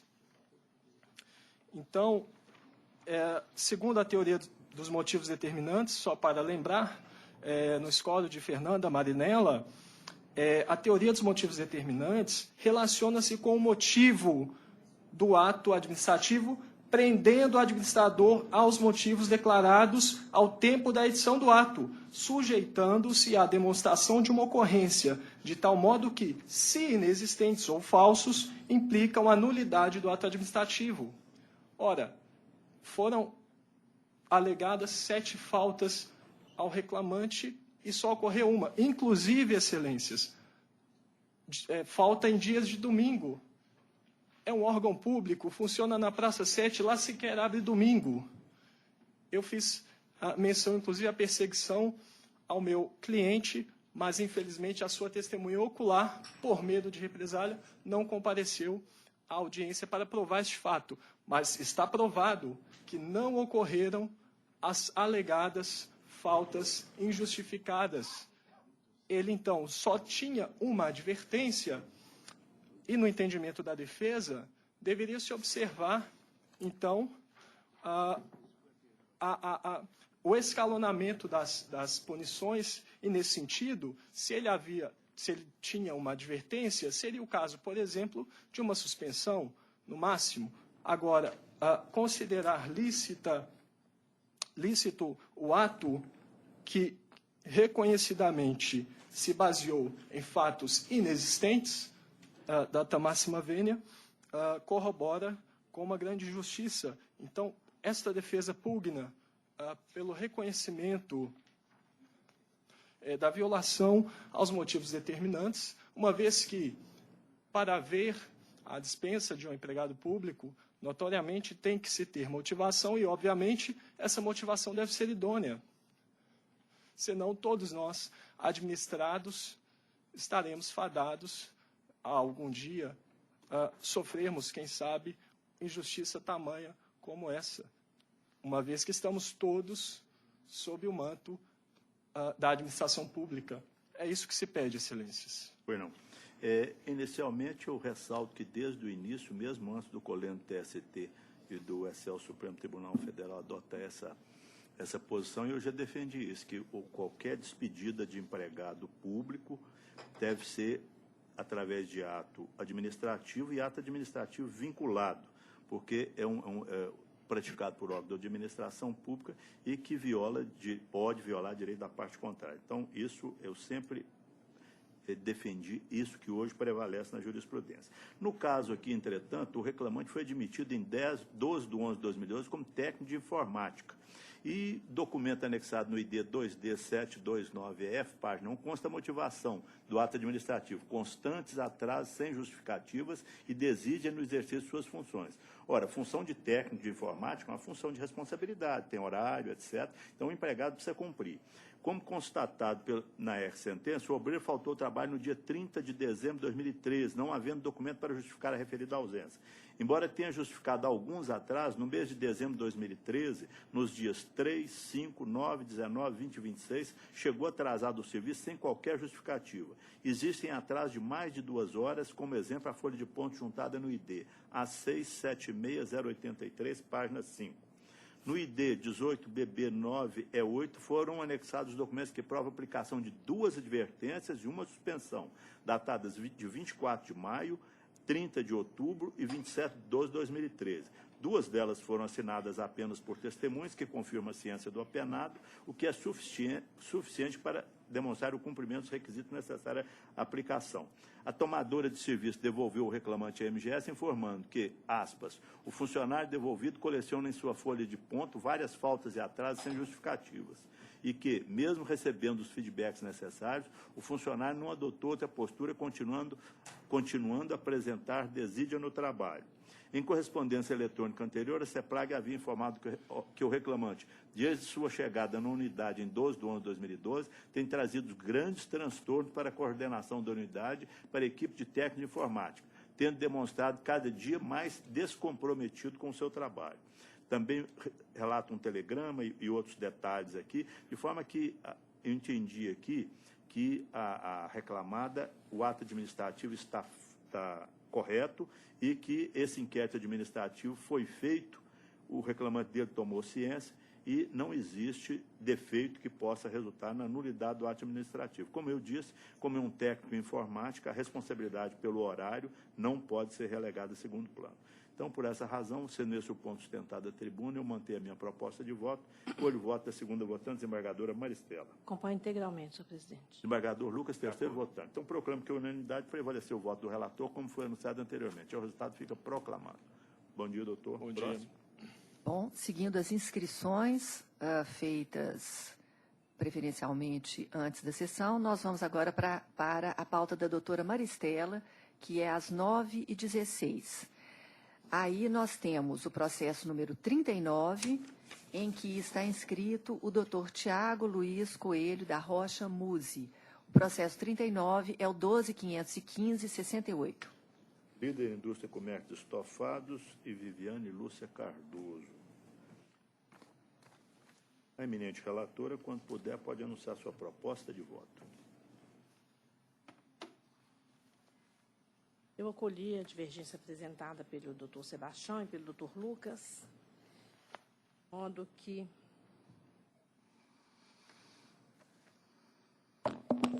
decidi da seguinte forma: estou conhecendo de ambos os recursos, no mérito, estou rejeitando as preliminares de nulidade, estou dando parcial provimento ao apelo da reclamada para limitar a condenação ao pagamento dos minutos residuais decorrente da participação do autor em reuniões a um sábado por mês e negando provimento ao recurso da reclamante.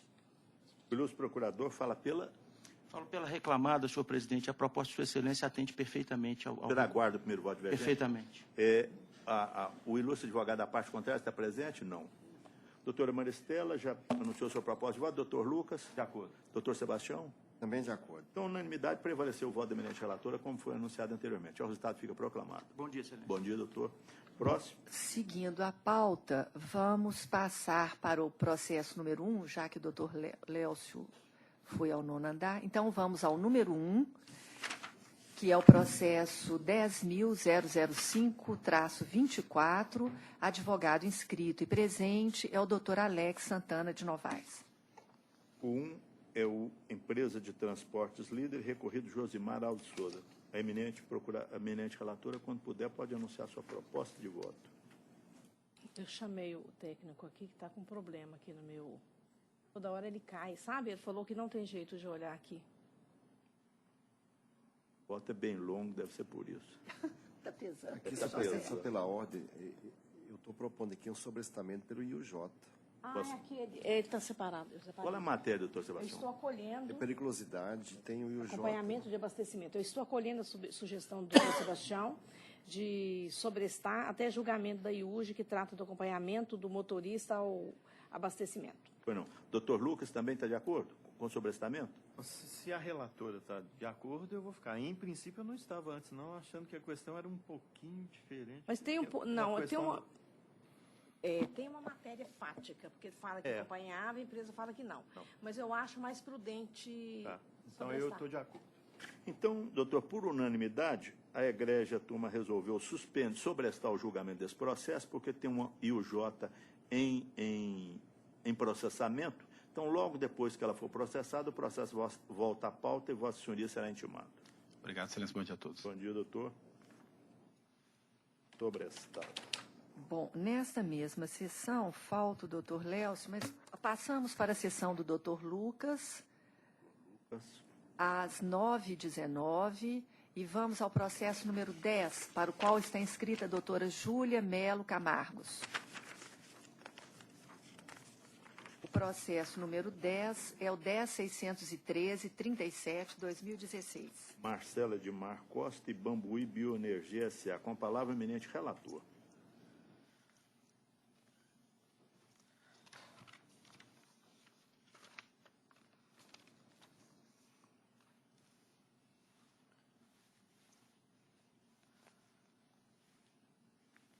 Eu estou conhecendo o recurso no mérito do provimento parcial ao apelo para julgar parcialmente procedente a ação e condenar a reclamada ao pagamento de 10 minutos a cada 90 minutos trabalhados por dia de efetivo labor, condicional convencional, ou na falta desse o legal, com reflexo em 13º, férias, FGTS, repouso e aviso, declarando a natureza salarial da verba deferida, exceto os reflexos em férias indenizadas mais 1/3 e FGTS mais 40%, invertendo o ônus da sucumbência, fixando o valor da condenação em R$ 3.000, com custas no importe de R$ 60 pela reclamada. A ilustre advogada fala pela reclamada? Pela reclamada, excelência. Então, a senhora tem a palavra, doutor. Muito obrigada. Excelentíssimo senhor desembargador presidente, qual eu peço vênia para cumprimentar os demais membros dessa colenda turma, ilustre representante do Ministério Público e demais presentes, bom dia. Excelência, eu vou ser breve na minha sustentação, vou me ater somente ao ponto da aplicação da analogia do artigo 72. cumpre-se nos autos, excelências, que a empresa ela já oferecia ao reclamante as pausas para descanso durante a jornada de trabalho. O reclamante ele tinha descanso, tinha ginástica laboral assim que chegava na empresa, havia 2 pausas para hidratação durante a jornada, havia um intervalo entre a jornada de 1 hora. Então, assim, a empresa já cumpria, inclusive, o tempo que a empresa dava de descanso para esse reclamante era até maior, se somados todas essas pausas, era inclusive até maior do que esses que são pleiteados pelo próprio reclamante na ação. E, ademais, todos esses descansos foram confirmados pela própria reclamante, em seu depoimento pessoal, e pelas testemunhas que estiveram presentes na instrução do processo. Dessa forma, excelência, a gente requer seja mantida a sentença em sua integralidade, é o que se pede. Pois não. O eminente relator? Pois não, senhor presidente. Aqui meu voto é no sentido de, seguindo a jurisprudência que eu entendo está prevalecendo no TST, da aplicação analógica desse intervalo previsto no artigo 72 da CLT para os trabalhadores que laboram no corte de cana. Entendi que isso foi demonstrado nesse processo e as pausas que ficaram demonstradas não substituem essas previstas na NR. Inclusive, a prova testemunhal não dá essa certeza em relação ao cumprimento das pausas pelos trabalhadores, inclusive em relação à pausa para a ginástica laboral antes do início da jornada. É nesse sentido que eu estou dando provimento para reconhecer que a situação é a mesma e aplicar o disposto na NR aplicável aos trabalhadores rurais, aos cortadores de cana. Não. Doutor Sebastião, segundo votante. Por esse mesmo fundamento, estou de acordo. Eu peço, vendo o eminente relator, eu negava provimento, porque eu entendo que esse intervalo do artigo 72 CLT, ele tem uma norma administrativa, e que para transformar isso em obrigação da reclamada, nos falta a necessária fonte obrigacional, esses 2 artigos 5º da Constituição Federal. Então, eu peço vênia, eu proclamo que prevaleceu por maioria o voto do eminente relator, vencido o 3º votante. O resultado fica proclamado. Obrigada e bom dia, excelência. Bom dia. Próximo. Bom, como o doutor Léucio, que era o último faltante da pauta da doutora Maristela, está presente, vamos voltar à sessão de 9/16 e apregoar o processo número 28 da pauta, que tem o doutor Léucio Leonardo como advogado inscrito. Trata-se do número... Vamos ver. Trata-se do processo 11.143. Que número que é da pauta? 28. Natália Alves Cruz Ferreira, recorrido Biocor. Com a palavra, eminente relatora. Pois não, senhor presidente. Eu estou conhecendo o recurso ordinário interposto pela reclamante no mérito. Estou dando provimento para, número 1, deferir os minutos anteriores e posteriores à jornada de trabalho da autora, registrados nos controles de ponto, quando extrapolado ao limite previsto no artigo 58, parágrafo 1º da CLT, devendo observar-se o disposto na súmula 366 do TST, acrescido do adicional convencional e, na ausência deste, o adicional de 50%, com reflexo dos repousos semanais remunerados, de forma simples, 13º, férias mais um terço, fundo de garantia, observada a súmula 264. Quanto ao período de 7/7/2010 a 15/7/2010, não acobertado por controle de pontos, defere-se os minutos residuais, considerada a média proporcional dos demais meses de 2010. No período em que a autora laborou em jornada 12/60, deve ser observado o divisor 180. E no período de labor em jornada 12/84, deve considerar o divisor 120. Deferindo também os feriados trabalhados em dobro, como se apurar pelos registros de pontos juntados ao processo, acrescidos os reflexos no FGTS. Para fins de cumprimento do disposto no artigo 832, parágrafo 3º da CLT, declaro que a verba deferida tem natureza salarial, exceto os reflexos e férias indenizados mais um terço e FGTS. Para a elaboração dos cálculos, deverão ser observados os índices de correção monetária do mês subsequente da prestação de serviço, a partir do primeiro dia, na forma da súmula 381 do TST, e juros na forma da súmula 200. Contado do ajuizamento da ação, a taxa de 1% pro rata dia, teor do artigo 39 da Lei 817791. A correção monetária e os juros incidem até a data do efetivo pagamento nos termos da súmula 15.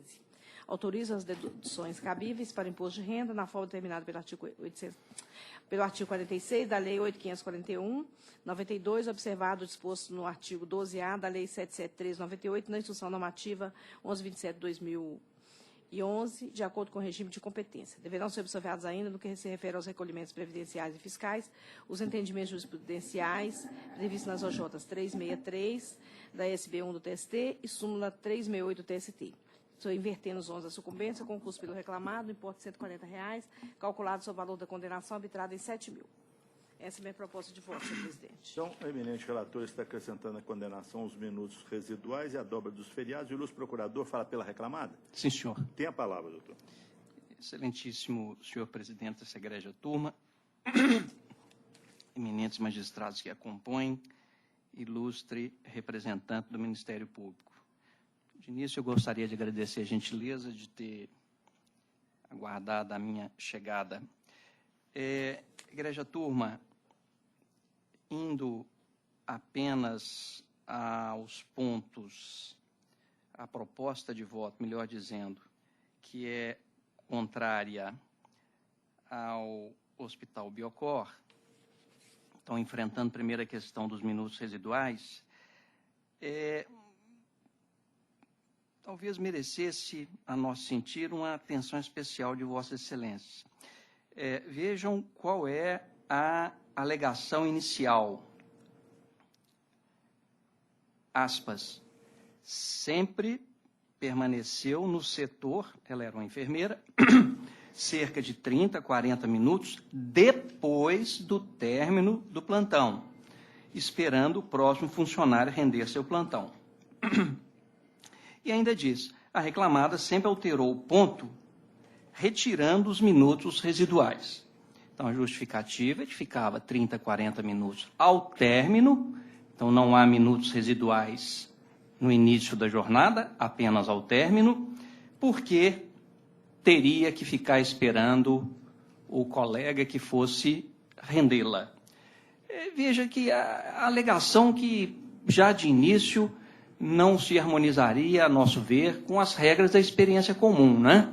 Dizer que tivesse todo dia que esperar 30, 40 minutos o colega chegar, implicaria, a contrário senso, dizer que esse colega todo dia chegasse 30, 40 minutos atrasado. É uma alegação que, quando nada, soa estranha. Mas vejam, Vossas Excelências, que enquanto na inicial a reclamante alega que os controles de ponto não seriam fiéis, na medida em que alega que a reclamada os alterava para suprimir os supostos minutos residuais ao término da jornada, não fez nenhuma prova, não ouviu nenhuma testemunha e vem agora no recurso alterando o equacionamento da lide, porque já vem dizendo que o pleito inicial, aspas, o pleito inicial fora tão somente quanto ao pagamento de horas extras em virtude dos minutos residuais que extrapolaram a jornada contratual do reclamante entre 30 e 40 minutos por todo o interregno do vínculo. Agora que vem o que nos parece merecer atenção. Os quais, quer dizer, os minutos residuais, os quais, inclusive, foram registrados no controle de ponto. Quer dizer, na inicial, o controle não é verdadeiro, no recurso, o controle é verdadeiro. Na inicial, os minutos residuais teriam ocorrido apenas ao final da jornada, mas agora, no recurso, ao fazer uma demonstração aritmética por amostragem desses minutos residuais que os próprios cartões indicariam, já leva em conta a reclamante minutos residuais do início. Então, vejam, Vossas Excelências, por exemplo, que ela dá como exemplo dia 27 de outubro de 2002. Iniciou a jornada às 18h47 e terminou, quer dizer, teria que ser às 19 horas, iniciou 13 minutos antes, 18h47. Encerrou às 7h30, quando teria que encerrar às 7 horas. Indicando aí, aparentemente, indicando aí que haveria um resíduo de 43 minutos. Então, vejam, ao fazer a demonstração, leve em conta, aproveitando esse exemplo do dia 27 de outubro, leve em conta os 13 minutos do início da jornada. Mas nem ela disse isso na petição inicial. Mas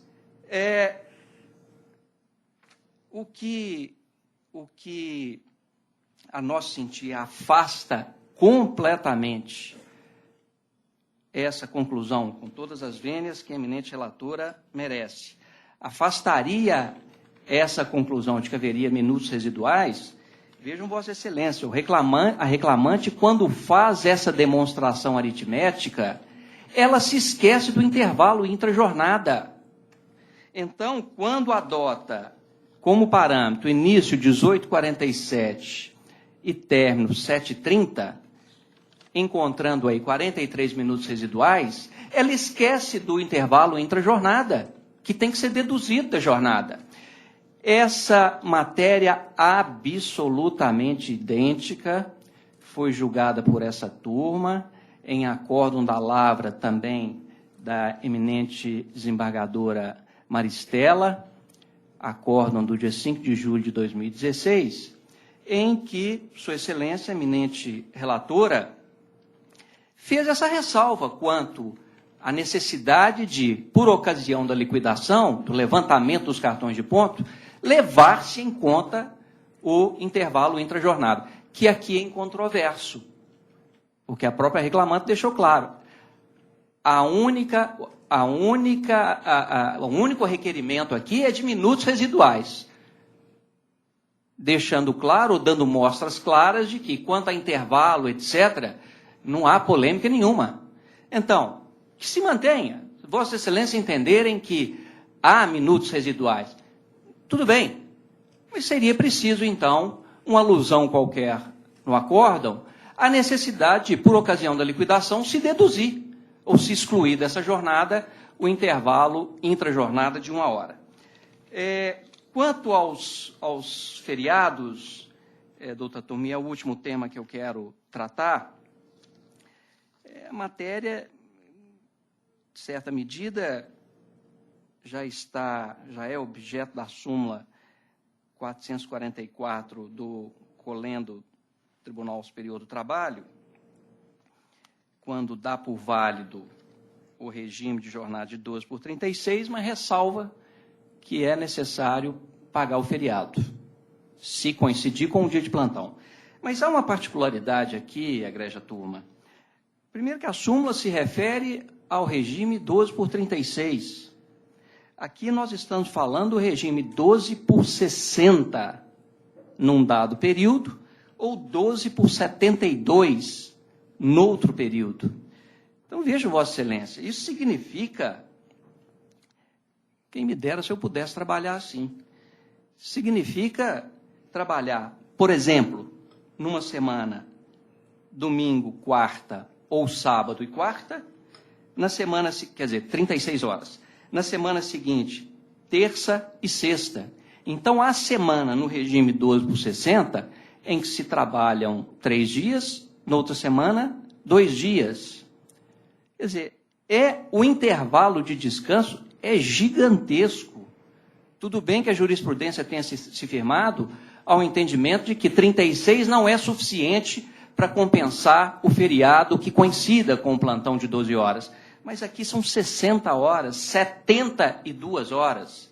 De modo que, seja porque, a nosso sentir, a súmula 444 não teria incidência aqui, porque se refere ao 12 por 36, seja porque, ainda que se aplicasse por analogia, não é possível, não é razoável que, com todas as vênias, alguém que tenha descanso de 72 horas, 60 horas por semana, ainda ter que receber o eventual feriado que coincida com repouso. Eu trocaria todos os feriados de um ano por trabalhar num regime desse. De modo que o que se espera é que essa egrégia turma, repito, com todas as vênias que a eminente relatora merece, não referendasse o voto de Sua Excelência, confirmando a sentença que deu pela total improcedência da ação. É o que se espera, senhor presidente. Pois não, eminente relatora. Senhor presidente, parabenizando a brilhante sustentação E revolvendo a inicial, eu percebi que, de fato, a reclamante, na inicial, ela pleiteia só os minutos que ela guardava o alegado rendimento. E eu analisei os minutos anteriores e posteriores. Então, eu tenho necessidade de fazer uma conferência no cálculo do reclamante e para ter mais segurança na minha decisão. Por conta disso, eu estou adiando, pedindo a Vossa Excelência, requerendo a Vossa Excelência, que o processo fique adiado para a próxima sessão. Doutor Lucas, doutor Sebastião, de acordo? Sim. Então, a requerimento da eminente relatora, a conclusão do julgamento fica adiado para a próxima sessão e o ilustre advogado já fica intimado desse adiamento. Perfeitamente, muito obrigado, bom dia. Bom dia, doutor. Mais alguma sustentação? Sim, nós ainda temos a pauta do doutor Lucas pela frente. Vamos à sessão de 9 e 19. Doutor Lucas, relator. Vamos ouvir a doutora Ana Regina Leopoldino da Fonseca Spalenza, no processo número 37, que é o 11.600-90/2016. 37. Da pauta recorrente Ellen Aparecida, recorridos Maria Auxiliadora Machado e Sociedade Civil Casas de Educação. Com a palavra, eminente relator.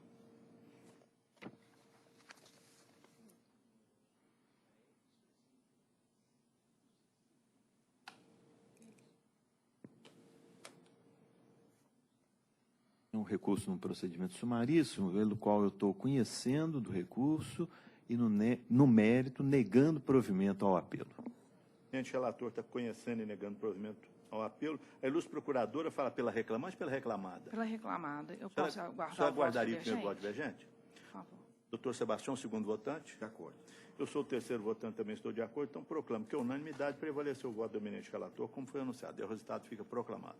Obrigada a todos, um bom dia. Bom dia, doutora. Próximo.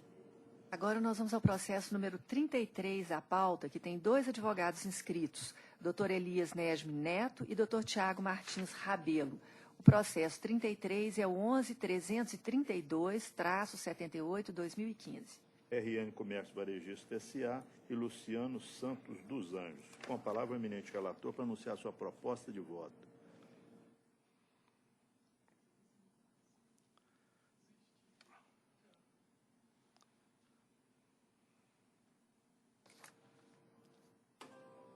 Senhor presidente, eu já estou adaptando o meu voto para a posição da turma, então eu estou conhecendo o recurso ordinário interposto, no mérito dando-lhe provimento parcial para excluir da condenação a indenização dos gastos com a motocicleta de propriedade do autor, mantendo o valor da condenação, pois ainda compatível.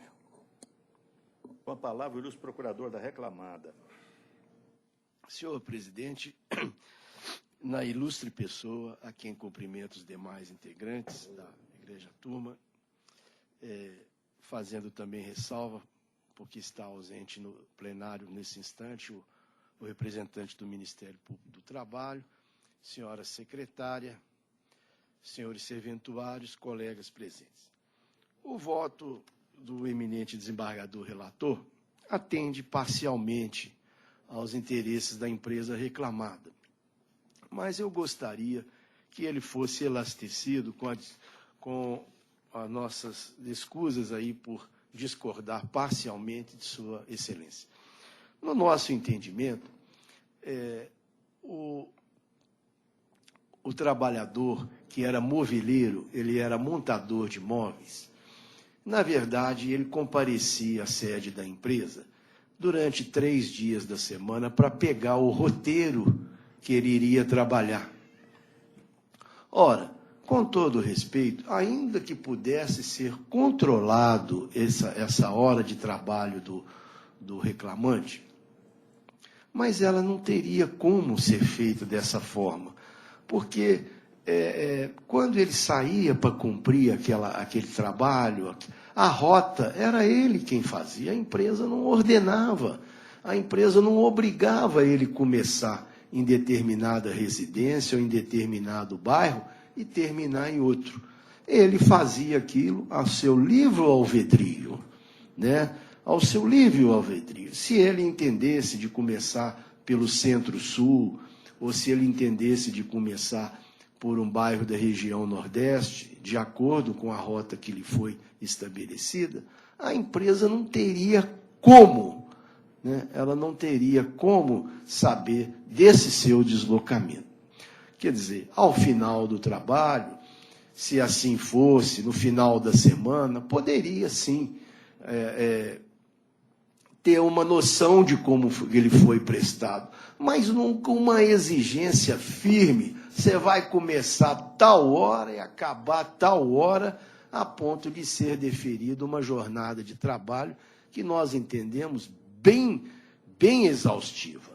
Por isso, excelências, pedindo vênia novamente ao ilustre desembargador relator, a quem tenho a maior estima, gostaria que o seu voto fosse elastecido no sentido de não se acatar a jornada de trabalho que lhe foi imposta pela decisão de primeiro grau, e sim reconhecer que a jornada foi externa, constituindo uma das exceções do artigo 62.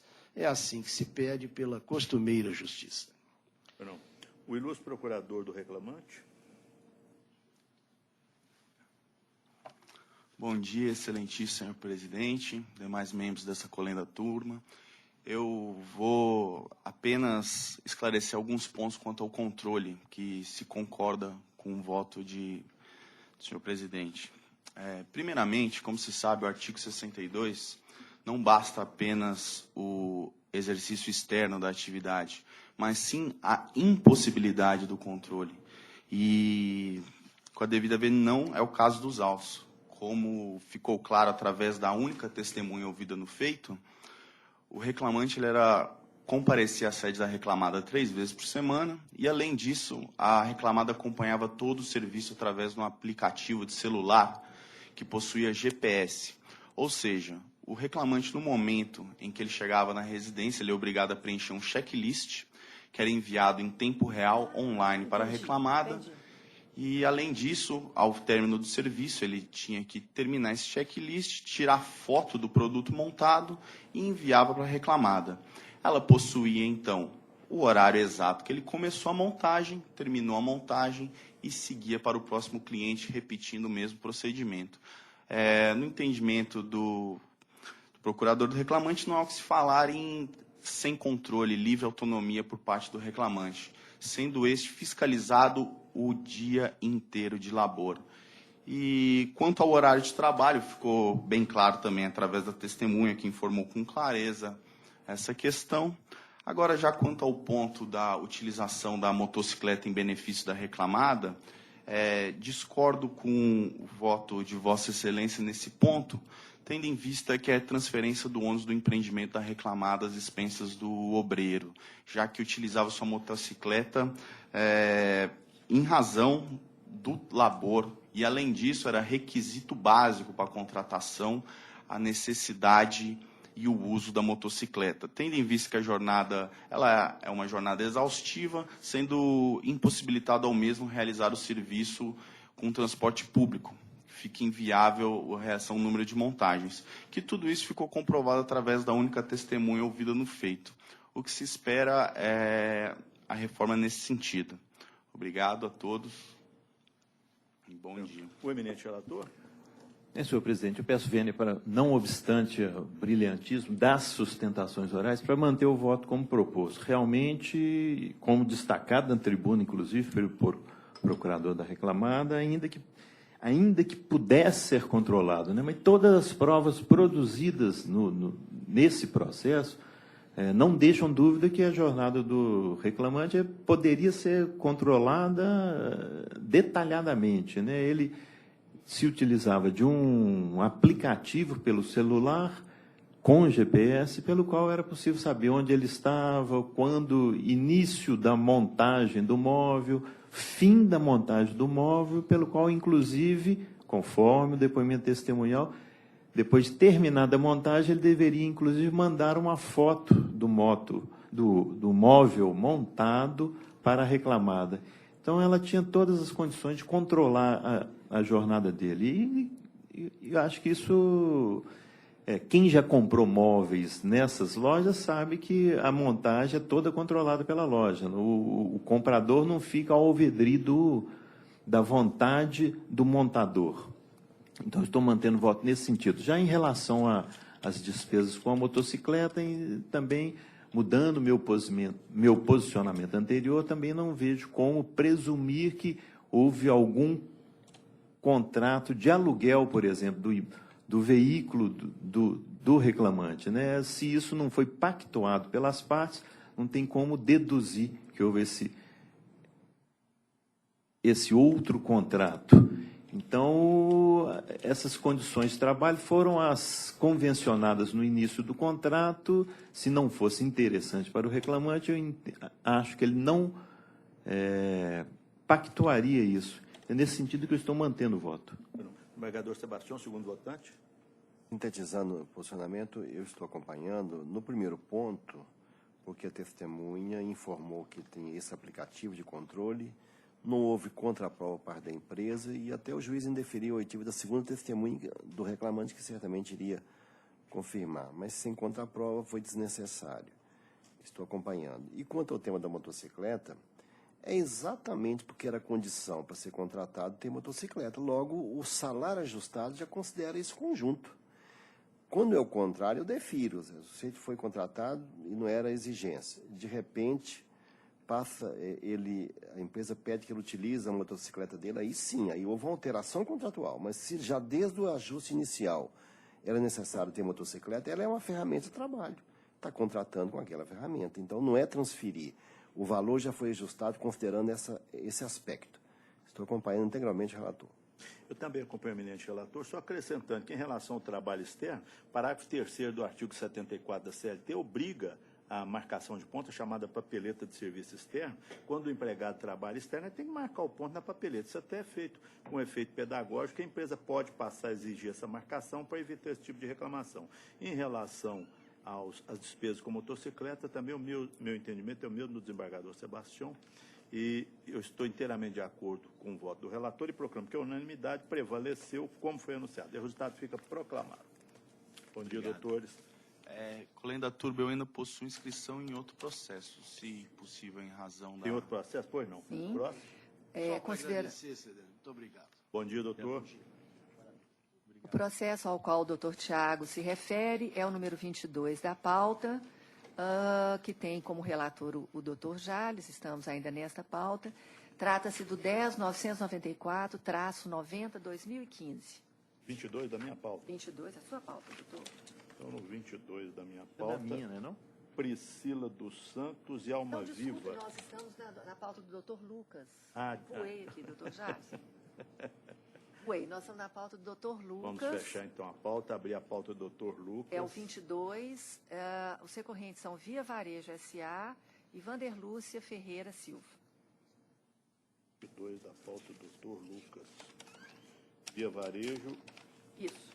E Vanderlúcia. Doutor Lucas, quando puder, pode anunciar a sua Conheço proposta. 2 recursos no mérito do provimento parcial ao apelo da autora para determinar que nas diferenças de comissões pela venda de seguros e pelas vendas a prazo sejam observados parâmetros fixados na inicial, nos termos da fundamentação, e para excluir a incidência da súmula 340 no cálculo das horas extras inerentes ao intervalo do artigo 384 da CLT, do provimento parcial ao apelo da ré para excluir da condenação o pagamento de diferenças de comissões por vendas não faturadas. Mantém o valor da condenação ainda compatível. Com a palavra, o ilustre procurador da reclamante. Mais uma vez, eu vou me abster exclusivamente ao ponto da jornada arbitrada pela respeitável sentença. No caso dos autos, na audiência de instrução, foi convencionado pelas partes deferido pela magistrada Primevo a utilização de prova emprestada. E, no caso, foi invalidado os espelhos de ponto, inclusive quanto à sua frequência. Mas não bastasse isso, como foi apontado na impugnação e contestação, a reclamada deixou de colacionar espelhos quase referente a um ano inteiro de 2013, de 21/3 a 20/10. E, se tratando caso o entendimento de prova dividida, deve prevalecer a jornada desordial, tendo em vista o ônus da prova e o indúbio pro misério, que é o caso da reclamante. Mas o que acontece quanto à jornada é que, mesmo existindo prova no sentido da jornada informada na exordial, a respeitável sentença baseou-se apenas na ata anexada pela reclamada, onde fixou exclusivamente os horários ali consignados. E o que verdadeiramente se espera é que, tendo em vista existir 3 atas anexadas pela reclamante, foi observada apenas a da reclamada. E o que se espera é reforma nesse sentido. Justamente por se tratar de prova dividida, o ônus da prova seria da reclamada. E como se não desincumbiu desse a contento, deve prevalecer a jornada desordem. Só quanto a isso. Obrigado. O eminente relator. Realmente teve o uso de prova emprestada. E, pela análise dessa prova, ficou desacreditada a jornada registrada nos cartões. Então, analisando mesmo esses depoimentos, meu voto é no sentido de, eu entendi como razoável a jornada fixada na origem, como sendo de 8 às 17h30 ou das 10 às 19h30, alternativamente a cada semana, de segunda a sábado, sempre com 1 hora de intervalo. Também a jornada reconhecida nos domingos antecedentes às datas comemorativas, Dia das Mães, dos Pais, Dia dos Namorados, e nas 2 semanas antecedentes do Natal. Então, eu entendi que a análise que foi feita com base na prova emprestada, a sentir do juiz de sentenciante, foi, eu entendi, razoável e de acordo com a prova produzida. Estou pedindo vênia para negar o provimento ao apelo neste ponto, mantendo o voto. Embargador Sebastião, segundo votante. Presidente, eu tinha até esboçado a divergência, mas vou retirar, porque se a venda não chegou a ser faturada, eu estou de acordo. Eu normalmente defiro a comissão quando ela é faturada e posteriormente cancelada. Nesse caso, estou de acordo, integralmente de acordo. Eu aqui tenho divergência nos pontos de inclusão de frete e montagem nas comissões, no 14º salário que eu considero como PLR, e nas horas extras que eu acolhi os cartões de ponto. Vou ficar vencido nesse ponto. E no recurso do reclamante, eu estou acompanhando o relator, porque a lei menciona as vendas concluídas. Então, sendo vendas concluídas, né? Então, prevaleceu integralmente o voto do relator. Por maioria, eu fiquei vencido nesse ponto. Seu resultado fica proclamado.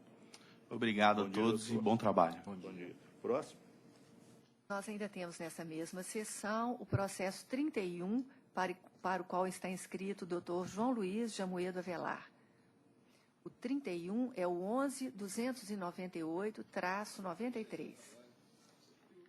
31 dessa pauta é pauta do Dr. Lucas, né? Pauta do Dr. Lucas. Eu varejo aqui. É Ângelo Augusto Damaso, Caixa Econômica Federal. É o senhor que vota, doutor Jales. 31 da pauta do Dr. Lucas. Doutor Lucas, quando puder, pode anunciar a sua proposta de voto, por favor. Conheço do recurso, no mérito do provimento parcial ao recurso da reclamada, para determinar que seja aplicado o divisor 180 no cálculo das horas extras, e dou provimento parcial ao recurso da reclamante para condenar a Caixa ao pagamento de diferenças de adicional de transferência no percentual de 25% sobre as parcelas de natureza salarial percebidas pelo autor. Mantém o valor arbitrado da condenação, porque ainda é compatível. Com a palavra, o ilustre procurador. Bom dia, senhor desembargador presidente, demais integrantes dessa egregia turma, doutor Eduardo, senhora secretária. Não apenas esperando que seja provido o recurso do reclamante em toto e negado provimento ao recurso da reclamada. Nós estamos apenas acompanhando o julgamento. Foi não. Eminente relator, quer acrescentar alguma coisa? Não. Doutor Sebastião Geraldo, segundo voto. Doutor Sebastião está impedido. Eu tenho aqui as divergências de sempre, nesse caso, prescrição, decadência de direito de ação, hora extra, função de confiança, e o adicional de transferência, registro de empregado. E recurso do reclamante no adicional de transferência também. Colho o voto da terceira votante, desembargadora Maristela. Eu entendo como o senhor em relação a essa função de confiança, mas nesse caso aqui não há prova de que o reclamante teria adesido ao ESU 2008. Então, nesse caso específico em que não há prova nem do recebimento daquela indenização, estou acompanhando o senhor relator. Então, proclamo que, por maioria, prevaleceu integralmente o voto do eminente relator, vencido o segundo votante nas matérias que foram anunciadas anteriormente. O resultado fica proclamado. Muito obrigado, bom dia. Bom dia, doutor. Próximo. Nós temos agora, sim, na pauta do doutor Jales, uma advogada que pretende apenas assistir à sessão de julgamento no processo número 4. 4 é o 10.211.79. Adriane de Souza e Avon Cosméticos. Tem um da pauta, 4 da pauta, aliás. Pauta do Jales? Isso. Jales ou dele? 4 da pauta, sou o relator. Eu não voto nisso. Não, Vossa Excelência, nesse não. Adriane de Souza, Avon Cosméticos. Aqui eu fiz um voto com 2 opções.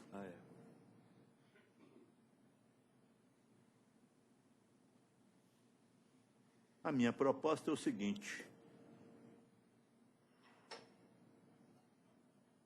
Pelos fundamentos acima, reexaminado o recurso ordinário apresentado pela reclamante quanto ao tema dos descontos indevidos de comissões sobre as vendas, no mérito, nego-lhe o provimento, porque não pode ser aplicada a tese jurídica prevalecente número 3, a hipótese de fato, que revela a situação distinta para manter integralmente o acorde de folhas do ID 53.31.4FC pelos seus próprios fundamentos. Em resumo, estou propondo manter o acórdão pelos próprios fundamentos. A ilustre procuradora só vai assistir o julgamento? Sim, Excelência. Doutora Maristela, segunda Eu não votante. estou conseguindo acessar, já chamei o moço da informática.